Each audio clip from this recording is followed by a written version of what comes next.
any concerns that they'd like to express this morning? Dr. Burke, before we begin, could I just make a few housekeeping remarks? Sure. Thanks. So good morning, everyone. Thanks for participating in our remote meeting for the admin committee meeting. We'll do our best to facilitate a smooth meeting with public participation. We ask that everyone be patient as we navigate through this. We have two formats for participation, the Zoom web application as well as teleconference. Before we begin, I want to review some of the guidelines and some of the general instructions for the meeting. These are important.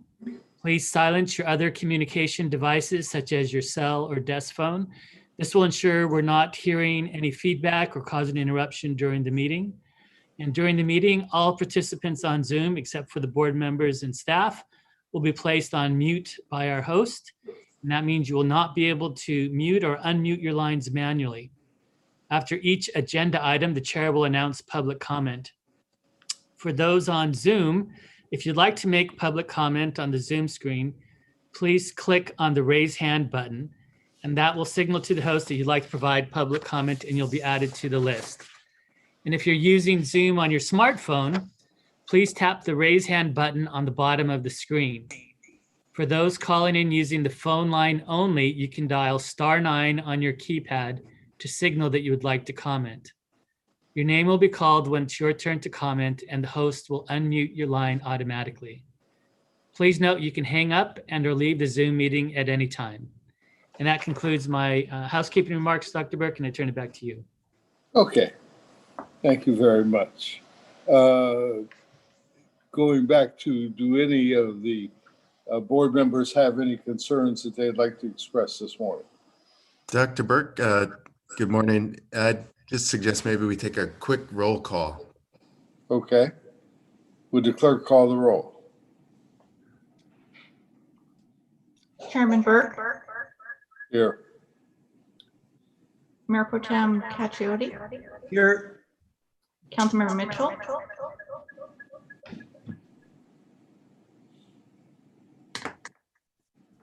Councilmember Mitchell. Vice She's Chairman. muted.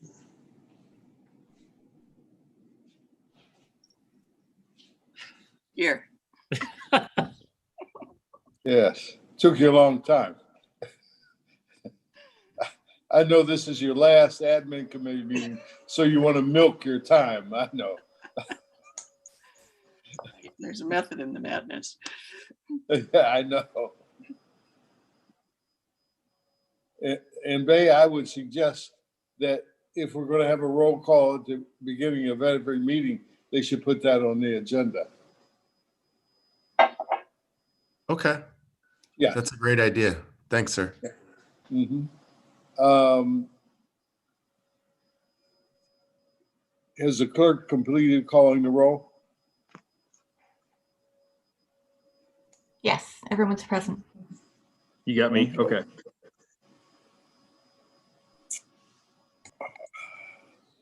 So we have no board member concerns. Do we have any travel in this pandemic? Wayne? No, we do not, sir. Okay. Does anybody have any questions on the February board meeting agenda? No. I know we have a board member assistant to approve this morning because Supervisor Kuhl let me know about that. So can we have their application presented?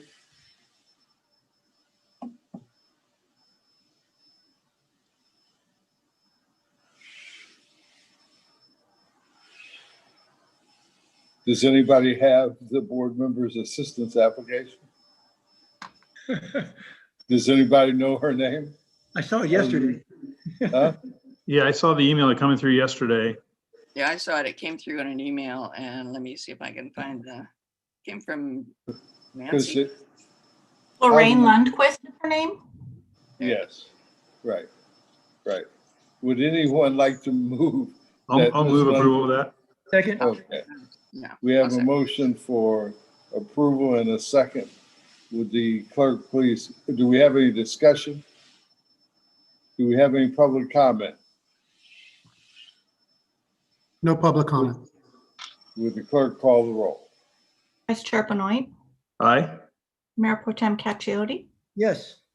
Councilmember Mitchell, Yes, and Dr. Burke. Yes. Motion passes 4-0. Okay, then I would also accept a motion on the compensation. Oh, never mind. Wayne, you're going to make the presentation on the inclusion and diversity and equity. Yes, Dr. Burke, thank you. So on item number 6, if we can go to the next slide, as you said, I'll be providing an update on our diversity, equity, and inclusion efforts. As I announced at the board meeting last week, Dr. Burke, we've recently hired Anissa Sessaher Johnson as our diversity, equity, and inclusion officer. She started technically just Tuesday, January 11th. She reports to myself and the chief operating officer. And one of the things that is very much at the top of her priority list is helping to review our existing policies and programs, not only internally, Dr. Burke, but also externally. And this includes a number of items such as equity awareness, sensitivity, some of our harassment policies, all of these kind of things, computer training, anything that we have in terms of our personnel, we're going to be having and looking forward to Anissa giving us some recommendations and guidance. I would suggest that she also review the policies as it relates to the board on all those issues. Absolutely. We will definitely be reviewing those and bringing those recommendations back to the board for staff as well as for the board. So thank you for that. And then our next slide, please. The IDEA panel has also been very busy working on a diversity and inclusivity calendar. They've also developed a number of recommendations for training for our staff. And again, that is something that CESA will be working very closely, not only with the IDEA panel, but with all of us in reviewing and making those recommendations, and then ultimately in implementing those. Next slide, please. So as we've said from the very onset of this journey, we're working very diligently, Dr. Burke. We're working as hard and as fast as we can. And as you well know, some of these efforts do take time, but with the recent hire of CESA, we're very excited, and we think that we're going to be even able to move more quickly than others. We're looking forward to her own training skills and ability. I can tell you we were very impressed with how she was training us in the interviews. So we're very confident and looking forward to what she brings to our organization. And we think that we're off to a good start. And the next slide, yeah. So as I said, Dr. Burke, we remain committed to inclusion, diversity, and equity in all our efforts. And we look forward to working not only with CESA and our IDEA panel, but the community and the board. And I'd just like to also note that last night we had the kickoff of the South Los Angeles 617 community. And CESA grew up in Inglewood and talked about playing on the streets at her grandmother's house on the streets within the neighborhood. So she's already making a contribution in our 617 communities and in all our efforts. So just wanted to give you that update. And that concludes my remarks. Inglewood's a different city than when she grew up there. It's going through an interesting transformation right now. The gentrification in Inglewood is amazing. The price of real estate there, even though there's a pandemic going on, is just incredible. So we need to really help those people who are left there, because they obviously are left there because they can't get out. Well, we'll be putting a lot of effort into that community, Dr. Burke, and I'm Good. confident that they're going to get a lot of benefit from all the experience that we've had. So definitely do that as you suggest. Looking forward to it. Thank you. Okay, Jill, let's hear the Good meat and morning. potatoes of the operation here. Good morning. Very nice to see you, Dr. Burke. I gave a briefing on Friday to the board, and the overall picture looks about the same. We're continuing to see decreases in permits and some of our other fee categories. Overall, we're holding our own, but we're monitoring very closely. The only update since last Friday is on the incoming permits. Year to date, we were down 21%. We were hoping that the new year would start a little bit more of a turnaround, but the first week of January was actually the lowest week comparison to last year that we've seen. We were down about 50% for that one particular week, for the first week of the year. So we're keeping a close eye on everything. We'll report back comprehensively at every board meeting and updates to this committee as well. But otherwise, no other updates. It sound like good news. I know. Ron? Good morning, Dr. Burke, members of the committee. Ron Moskowitz, Chief Information Officer. We completed a number of time-sensitive projects, including the annual AER enhancement, PeopleSoft payroll tax updates, and the 1099 updates. And we're currently working on the update for the Affordable Care Act, which should be completed well before the March 2nd deadline. And this last Tuesday, EPA held their Clean Air Awards ceremony, where our mobile app was honored with their award for education and outreach. And we now have over 43,000 users on the mobile app. We're on track on all our other projects, and I'm happy to answer any questions. Is there any public comment? I didn't take any public comment on Jill's presentation, but is there any public comment on either item? There's no public comments. Okay. There's Matt. Matt? Good morning, would you Dr. like Burke. Good to see you Yeah. back, sir. We have a short presentation that I can go through quickly, Dr. Burke, on this was requested by the committee and some board members about how we can best use electric vehicles within our monitoring analysis division. And so I'd like to just go over quickly the staff analysis and how we anticipate doing that. So if we can go to the first slide, Ron, just to give some background, the monitoring analysis division covers the entire scope of the district. So we have over 43 permanent monitoring sites, 12,000 miles that we travel every week, and then we service and maintain all of the monitors at these locations. So it's a fairly large network. I think it's the largest in the country where we need to provide operability and maintainability. If you go to the next slide. And so the van or the vehicles that we require need to have some specifications about, we would be comfortable at 250 miles a day, fueling availability, a larger cargo capacity to haul our equipment, and of course the durability and security are concerns that we have in order to protect our equipment. If you go to the next slide.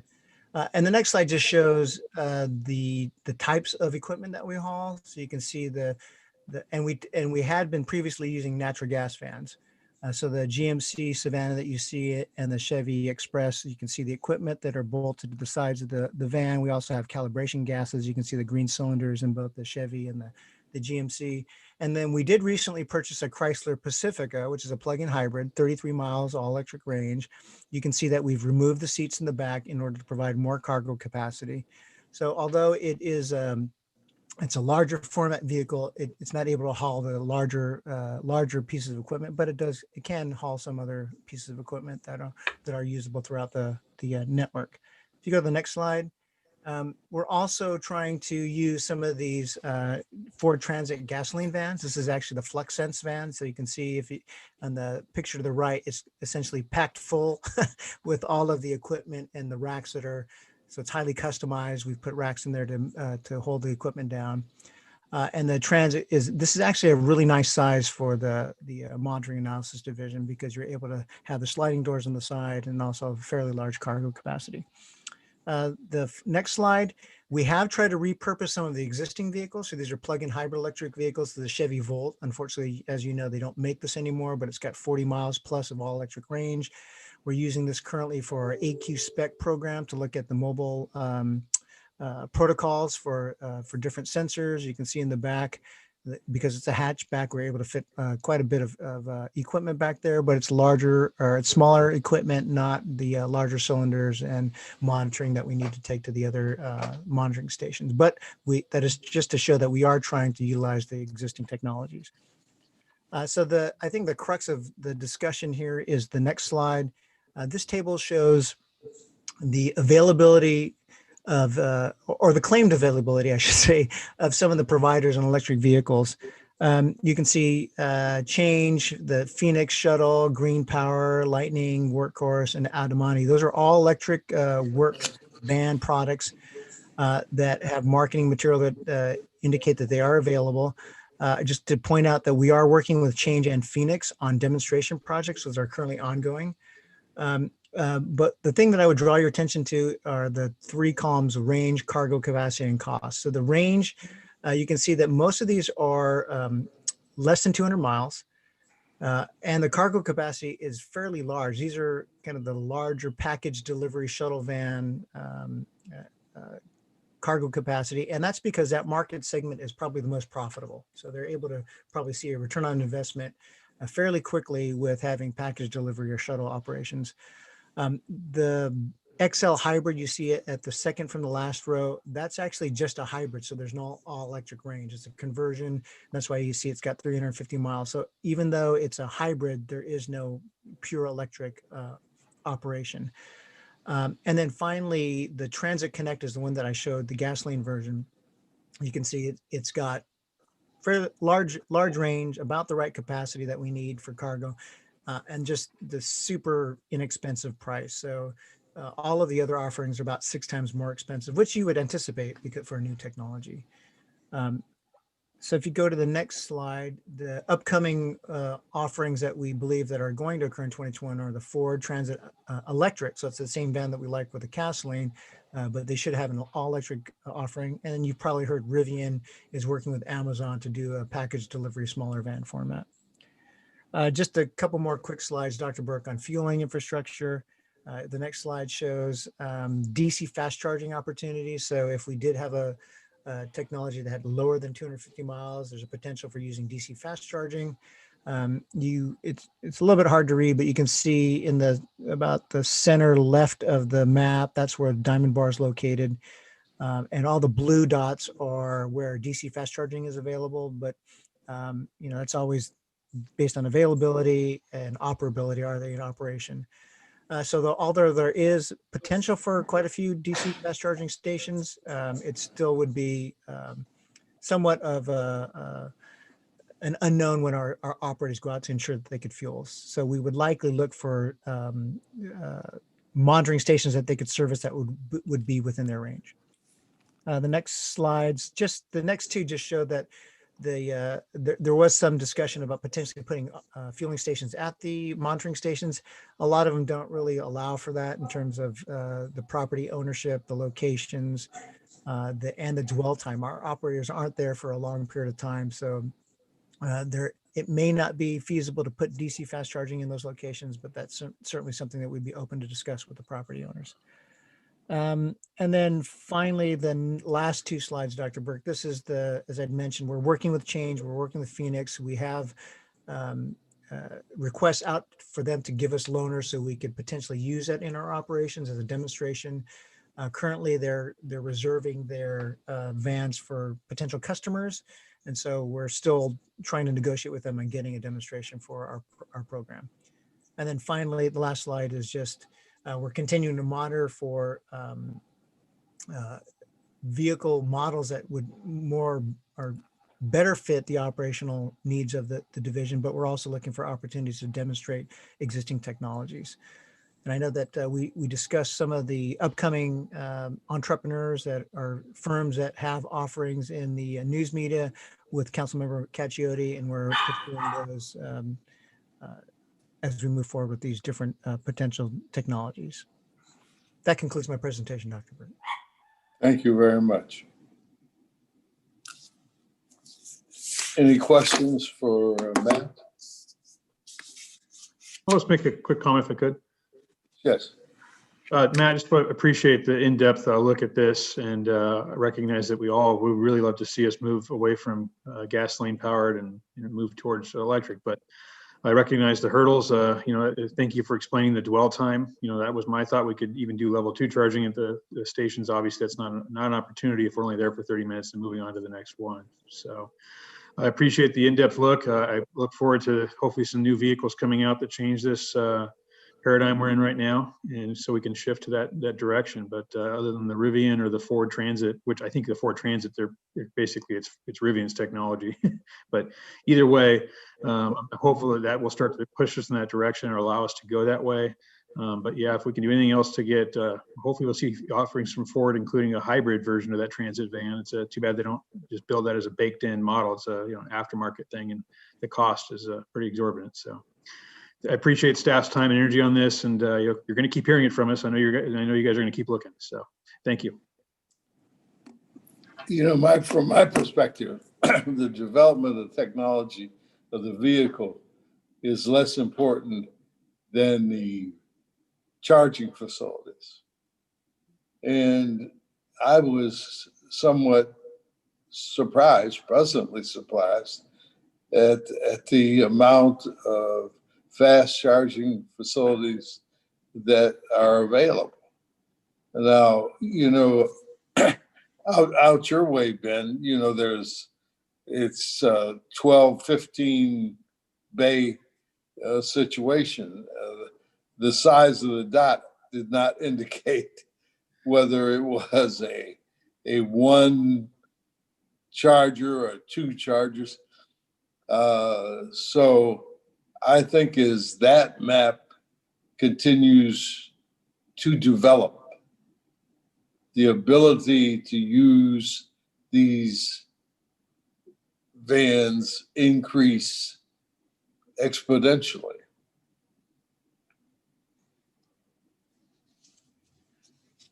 You have any comment on that, Matt? No, you're absolutely right, Dr. Burke. Okay, The more availability will allow the operators to have a wide variety of options. that was the right comment. Okay, thank you very Chair, I have much, a comment. Jason. Hold on, Dr. Burke. Mike has a comment too. I have a lot Okay, of comments. I want to thank Wayne and staff for taking the time to go through this with me the other day. And I think I would almost, I'll go with of course I go with the board's and the committee's pleasure, but I'm almost, I took a lot of time after I digested. Can you imagine with Wayne, Matt, and Jason, it took me about 2 hours to digest all the information the other day. And I ultimately did. It was a great presentation. You know what I did? I sat down, and I've even asked in the future, I'd like to go on a shadow sometime of all the, how they do it. So I wrote down like 50 questions. I don't want to go over them all, but a couple of things. I think we might be able to do it actually. I sat down, and the first question I had before I go through my analysis is, how do they do this? If you go back to the first slide, or it shows all the monitoring equipment. Can you put that up there as I'm talking? Way back. First one with a map of everything. Okay, so that one, I made mine bigger. When you go from Diamond Bar, I took a mileage meter from Diamond Bar to all the far places. I think the farthest might have been Mecca, Matt. And there was some up in Banny, Indio, Big Bear. And I had from Diamond Bar, if they left there, the farthest I got was Mecca, was like 114, 115 miles. And then I started going west up to Santa Clarita, and that was like 60 some miles from our office. Then you've got Big Bear 74, Indio 100, Reseda 51.7, Long Beach 40, Palm Springs 80 miles out, Redlands 40. And I started thinking what Dr. Burke was talking about. If we could even install 1 or 2 DC chargers somewhere in this area, in addition to the other ones, in addition ones Edison will be installing, the governor's proposal, Biden's proposals. It's possible we could do this. I don't know if how many people do this. I know I saw on your slide there, it says 12,000 miles traveled per week. And I've got that at about 624,000 miles a year. How many vehicles is that? How many staff members have a route? Now, it's almost imagine if it was myself leaving to go to India, if there was a charger somewhere, by India or Mecca, and I got there, I'd still have 100 miles. Well, I could charge up and come back. There's also one Lightning, I'll talk about in a moment, but they have a fuel cell apparently coming out, they say, in the second quarter with an electric van that goes 170, 190 in the second quarter of this year. So it could be possible we got a couple of vehicles that were all electric. And even as Matt mentioned at Chenji, I looked at that up too. That's got a distance, in its recharge on a fast charger is 80% in about an hour. So if our staff's at the site doing their calculations, might be half an hour, might be an hour, they can charge up somewhere and do some work while they're charging, take a lunch break. It's possible. I just would hate to buy a bunch of more gas vehicles as all these technology. Let's go down again, a couple more slides to the technology, maybe. The list of vehicles right here. So if you go to the 1, 2, 3, 4 down Lightning, I went on their website and checked, and I've asked for a meeting with them. Staff will put together a meeting soon. They're coming out with their 4th generation battery electric. They say 170, 190. At the same time, they say they'll have a 250-mile hydrogen fuel cell within a few months this year. And Matt had a good quote. I won't repeat it, but he's right. The advertised coming out in a second quarter, but it may be the third or fourth quarter. But I think, as I looked up all these vans and even others, there's so much in this category of the van. Even the Lightning systems is actually, they build on the Ford Transit Connect. So the Lightning systems is CARB certified Ford Transit Connect. They've just converted and put batteries in ahead of Ford. And the Ford Transit Connect I read about is only going to have like a 100-mile range. Maybe they've got a bigger one, but the one I read about. The other issue with these here, looking at the technologies, is even though the Ford Transit Connect looks cheaper, my picture here, and it is up front, the total cost of ownership, and Jason can tell you, these vehicles, when I go to the meetings in the morning, when we used to meet at the district, I'd get off the bus and walk through the parking lot, and I saw it was like the cemetery of vehicles. You had vehicles there that were 150, 200,000 miles on them, and I think staff ran them into the ground, thank God, but they were just, you imagine the gas you'd purchase if these were 12,000 miles a week times, that 600,000 miles, all these vehicles put together a year, and you're talking gas costs of, per vehicle of like 12,000 to 15,000 over the course of, a couple of years. And you're talking oil changes, you're talking brakes, things you would never have to do on an electric vehicle. So I just want to keep these considerations in mind. Again, we're the model. If we expected the consumers in the disadvantaged communities to do this, and we're putting charging stations there, and it's going to ramp up really fast, I just say we got to set an example. Maybe we may not be able to transition to it right away, but I think there's on a very close horizon where there's that Lightning, and if we check with them before we buy another vehicle, and they say yes, it's coming out in 3 months with a 170-mile range, we can install 1 or 2 DC fast chargers somewhere. Or with our current 43 stations, when's the last time we looked at those leases? How much are those leases for? Is there another place, like say in Long Beach? We've got Rex Richardson coming in from the city of Long Beach. Is there a facility we can put a fast charger in Long Beach somewhere where when our staff is down there, they can just pop over for an hour, fast charger, they're grabbing a sandwich for lunch, pop back in the vehicle and can hustle back.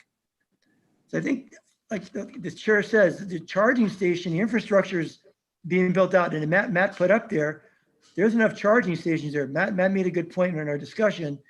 You pull up, sometimes they're broken, or sometimes there's a line, but I think that's going to increase very rapidly.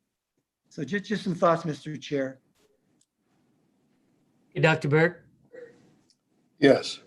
if I could maybe say a few words, and Matt can jump in on this. I have some All of- comments also. Great. I mean, all of the items that Mayor Cacchiotti discussed are right. The challenge that we have, though, is that we have mission critical functions. We carry out tasks for the Department of Homeland Security on national programs that require 100% we be ready to go. We're talking about facilities and companies that haven't even demoed the technology, but are making the commitment to be out in first quarter, third quarter 2021. And while we certainly recognize the value of leadership and being out front, we've got to be able to fulfill the mission and not be worried about downtime. When I was on an advisory board at the state level, Jess Huff, who had just come in as the director of DTSC, made a statement about government. And that statement was, government cannot fail. Everybody else gets to make mistakes, but government cannot fail. And his point was, we have to be reliable. We have to be 100%. And the challenge that we have with new technology is that we don't have that certainty. The number of vehicles that we're talking about, 2 to 3 vehicles a year, we're more than happy to do a demonstration of the technology and monitor, as Mayor Cacchiotti says, the status of the technology, talk to them and see if we can bring it in. I understand the concern about bringing in a number of vehicles that we don't want to invest in a technology that's going away. And so Mayor, what I was going to suggest is, if we can go with the demonstration and then just make sure that we're mission critical, ready to go on those other aspects, that's really what concerns me, is that we cannot fail. So Matt, I know you have a number of information that you can reply to Mayor Cacchiotti with regards to some of the other numbers and the timing and the EV and the double charging duty station stuff. So go ahead. I do, but I'd prefer to hear Dr. Burke first. And that's why he's Deputy Executive Officer. So, Wayne, government fails all the time. We don't. I mean, if you think that government is infallible, I want to go live where you're at, because government around me has failed me all my life. So government has got to do absolutely the best they can. Now, I'm just amazed to hear you say that, because we of all people are forever asking people to take a shot on new technology. And here we said, well, we want you to take the chance, but we're government, and we can't take any chances.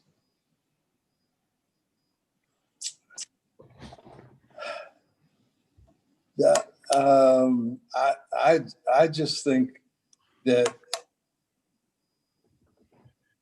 if I went to Ron and I said to Ron, look, Ron, all these guys who are running around here doing this inspections and stuff have been doing it on their own shtick for 50 years. I want you to lay out the most efficient, computerized route for them to take, so that if they have a problem with charging, they would be near a charging station. I would venture to guess that Ron would be able to do that. I'm sure he could. So you know, no technology stands on its own merit. Now, I'm interested in, are we in a combat situation with that we have to be on this readiness? On some of the programs, we do have a responsibility. I'm not going to go into them, Dr. Burke, because at the time they were implemented, they were classified. Okay. Well, when those programs were implemented, they had to do with air quality. And I'm not quite sure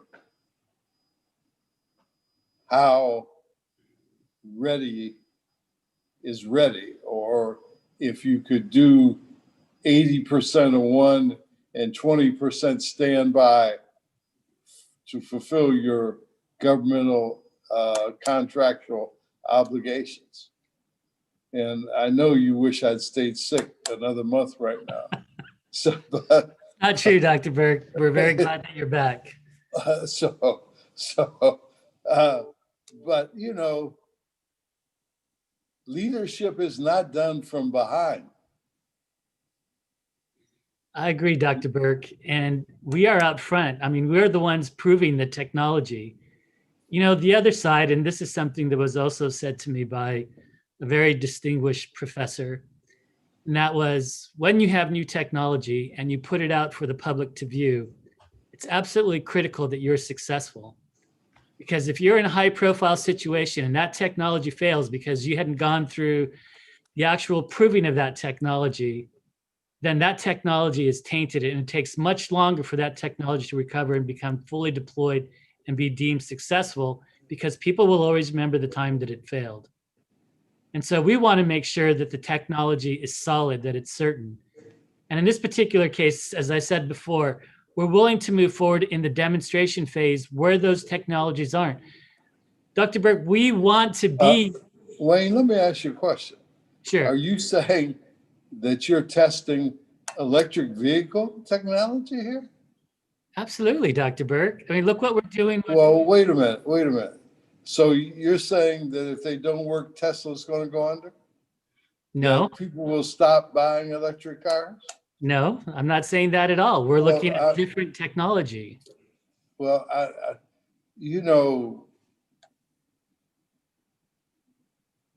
what you're saying is I'd rather it fail on their dime rather than my dime.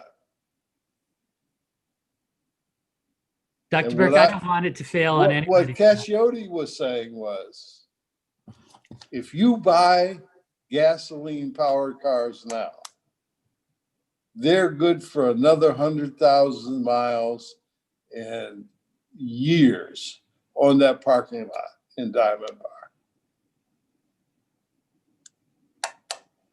Because you're not going to switch them out when you feel safe that this technology works. You're going to switch them out when those cars wear out. Well, Dr. Burke, we can switch them out once the technology is available. We can actually commit to that. I mean, we are talking about 2 to 3 vehicles a year. So for the next year, we can do the demonstration. We can see if the manufacturers actually deliver as they've promised. And then once that technology is proven, if it's out there this year, then we can make sure that as we continue to get new vehicles, we get the best technology that's out there. We can commit to that. We can commit to selling our vehicles early so that we are on the forefront. Michael, what do you think of that? I like that approach. I'll agree with that. Okay. I'm in. So we will commit to getting rid of the combustion technology as soon as we can. And if that means we can do it within a year's time, we'll do it. I see Matt giving me that, oh, what are you getting us into? Only that it's a budget issue that we need to resolve. So of course it's a budget issue. It's a budget issue for everyone that we ask to use new technology. Yep. Yep, understood, Dr. Burke. Okay. Probably should have been taken up in mobile source committee, but I'm glad we all got a chance to talk about it. It Thanks, was a Dr. good Burke. presentation, Matt. Yep. Moving on to item 10. Where's Mr. Lowe? Hello, good morning, Happy New Year, and welcome back, Dr. Burke. It is great to see you. For this item, staff applied for the US EPA Community Scale Air Toxics Ambient Monitoring Grant and was awarded almost $750,000 to design and develop a mobile platform for measuring particulate metals, ethylene oxide, and other air toxics. The platform then can be deployed for evaluating the air in potentially impacted communities. These actions are to recognize up to nearly $750,000 in revenue into the general fund and appropriate nearly $675,000 to the Science and Technology Advancement and Planning Rules Development Area Sources budgets, and to execute purchase orders and contracts for the equipment services for this work under this grant. With that, I'd be happy to answer any questions. Any questions for Mr. Lowe? Mr. Chair, I do have a question. Yes. So if we had this technology a few years ago, could we have detected hexchrome and paramount a lot earlier than we did? So this technology specifically still will not be able to do hexavalent chromium. It can do some other metals, such as total chromium, strontium, cadmium, arsenic, in the particulate form. What was particularly interesting to US EPA as part of this was the ethylene oxide, which has become a little bit more of an issue with EPA of air toxics concern. So a lot of that is to kind of push development of that technology as well. We did, as a reminder for Paramount, we did a demonstration project for this type of technology and also for technology for hexavalent chromium. In that technology demonstration, unfortunately, that hexavalent chromium technology on mobile platform did not meet our needs for this type of work. Okay, that's useful. Thank you. It looks like a very innovative project that we're working on and fits right into our AB 617 community work that we're doing, because we're obviously focusing on toxics, and it looks like this would coalesce very nicely with that work. It will, absolutely. Thank you. Any other questions for Mr. Lowe? Yes, Mr. Chair, one question. Sure, Mr. Cacchiotti. Thank you, Chair. Jason, with regard to the mobile monitoring application, how does it work with this equipment or technology? Is it put on a car or truck, or how does the mobile aspect of it work? Right. So given the discussion we just had, it is going to be on a van platform. We actually have two of them in mind, but these are ones that we already have existing. So in this action, vehicles are being purchased or leased as part of that. We're using some existing vehicles to carry the equipment. Thank you. Does that conclude the questions for Mr. Lowe? If it does, I will accept a motion on this item. I'll move the staff recommendation. Second. We have a motion and a second. Is there any comment on this item? Seeing none, would the clerk call the roll? Vice Chair Benoit, Aye. Mayor Pro Tem Cacchiotti, Yes. Councilmember Mitchell, Yes. Dr. Burke. Yes. Motion passes 4-0. Okay, Mr. Barry.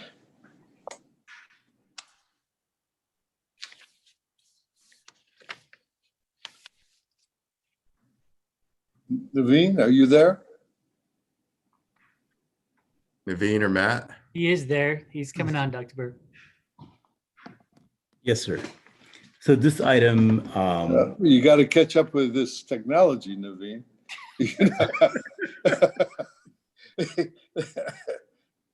Welcome. Nice to see you. thank you. Nice to see you, sir. Welcome back. Thank you. Let me change this here. So yeah, this item is just recognizing the interest that's been collecting with the CV Link contract. Last month, we had the opportunity to provide an overview of the progress made by CV Link in the Coachella Valley. So this item is simply to move the interest that's been recognized into that account towards that and supplement the contract with CBAG. So with that, we can answer any questions if you like. Any questions for Mr. Naveen? Hearing none, I will accept a motion on this item. Move approval? Second, Mitchell. I didn't ask if there was any public comment. There's no public And I- comment. And I saw twitch in Mr. Gilchrist's head, so I knew I had messed up. Okay. No public comment. We have a motion, a second. Would the clerk call the roll? Vice Chair Benoit, Aye. Mayor Pro Tem Cacciodi, Yes. Councilmember Mitchell, Yes. Dr. Burke, Yes. motion passes 4-0. Mr. Gilchrist? Yes, welcome back, Dr. Burke. Good to see you. This action is to appropriate $480,000 from the general fund undesignated fund balance to legal's fiscal year 2021 budget and/or 2021-22 budgets, and amend or execute contracts for legal counsel for specialized environmental and other litigation. If there are any questions, I can answer them. Any questions for Mr. Gilchrist? Is there any public comment on this item? There's no public comment. I'll move the item. Second? We have a motion and a second. Would the clerk call the roll? Vice Chair Benoit. Aye. Mayor Pro Tem Cacciodi, Yes.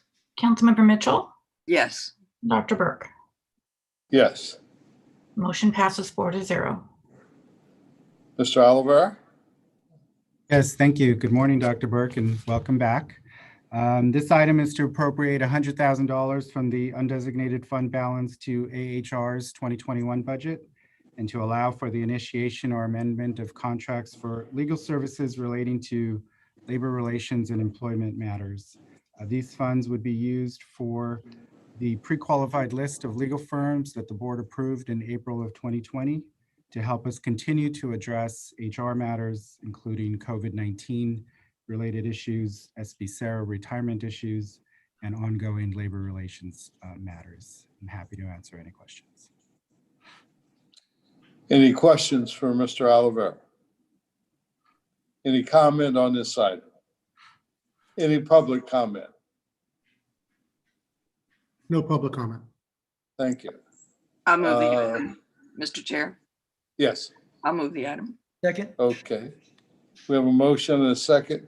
Would the clerk call the roll? Vice Chair Benoit, Aye. Mayor Pro Tem Cacciodi, Yes. Councilmember Mitchell, Yes. Dr. Burke, Yes. motion passes 4-0. Mr. Alatorre? Excuse me. Do we skip item 14? One more, Dr. Burke. Dr. Burke, John's up next. Oh, yes, we did. Mr. Oliver, item 14, I'm sorry. No problem. So item 14 is an item related that has several parts that relates to the South Coast AQMD's 457 deferred compensation plan for its employees. The first part of the item is to receive and file the annual report. The plan has about 1,000 participants, including employees and retirees, and about $190 million in assets as of June 30th, 2020. The plan has outperformed the 3, 5, and 10-year performance benchmarks for the 1-year period. The second part of the item is to appoint a new member to replace the HR manager who recently retired. Raquel Arciniega was recently appointed as the HR manager over labor relations and benefits, and we are submitting her name for appointment. And then finally, we are asking the board to issue an RFP for record keeping and administrative services for the plan. The contract with Mass Mutual, which is now Empower Retirement, expires at the end of the year. And with approval of the RFP, proposals would be evaluated by the Deferred Comp Committee, which is made up of myself, Bay, Sujata, and the HR manager. A recommendation on those proposals would be brought to the Administrative Committee in August and to the full board in September of this year. And I'm happy to answer any questions. Is there any comment on this item? Quick question, Mr. Chair. Yes.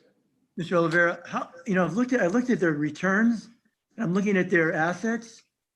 From 2008, they had like, a little over 60 million. Now in 2020, almost 200 million. What's their secret? I think we've got to move more assets over or something. I'm on the investment oversight committee. I must be doing something wrong. The committee reviews all of the available investment options. There's a mix. There's just a good mix of diverse options available in terms of growth and equity, and there's also some target plans that are available. So I think it's in addition, we have a general account that a large portion of our funds are sitting in. So our employees are very good investors, and we've been able to provide them some good options over the years. Mayor Pro Tem, perhaps Sujata can also say a few words about some of the relative conditions by which they're able to invest compared to some of our other investments. Because we often ask the same question, like, wait a minute, our investments here are doing nearly as good. And Sujata can certainly enlighten us with that. Dwayne, good morning, Mayor Pro Tem Caccioli. Yes, you are on the Investment Oversight Committee, but as you know, we have our investment policy, and our treasurer is LA County, and we work with them, and most of our money is in their pool. We have some flexibility to invest in some special purpose funds, but as you know, these days, when the treasuries were doing very good, we had invested over there, and we were getting a little bit better return than the pool. So we have the main thing in the investment, the main thing about the investments is the security of the money. That's the first thing. And yield comes down the line. So we have those restrictions over there.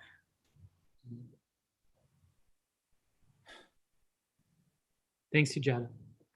Thank you. Is that it, Mr. Caccioli? Yes, sir. Clark Parker told me something 20 years ago. He said on investments, he said slow and steady does it every time. So, not rich, but at least your house is in order. Okay, so have we approved 14? Can I get a motion on 14? Move approval? Second? I'm sorry, I missed the motion. I heard the second. Caccioli first made it. Thank you. Okay, then, is there any public comment? No public comment. Would clerk call the roll? Vice Chair Benoit, Aye.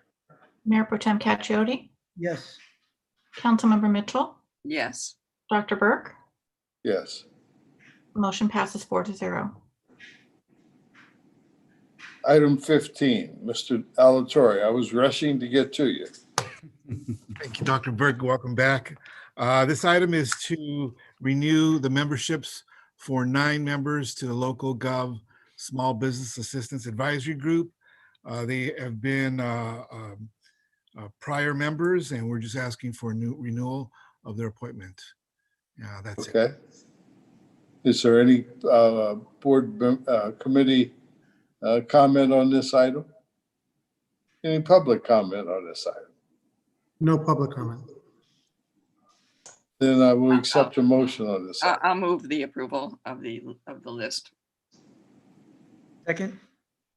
We have a motion and a second. Would the clerk please call the roll? Vice Chair Benoit, Aye. Councilmember Caccioli, Yes. Councilmember Mitchell, Yes. Dr. Burke. Yes. Motion passes 4-0. And we will accept your written report, Mr. Alatorre. Is there any other matters that anyone would like to bring before the committee? Do we have any public comment? No public comment. Wow. Next meeting will be February 12th, 2021 at 10 a.m. Thank you all for coming. Thanks. Take care, everyone. Thanks, Dr. Great Burke. job, Dr. Thanks, Burke. Thank everybody. you.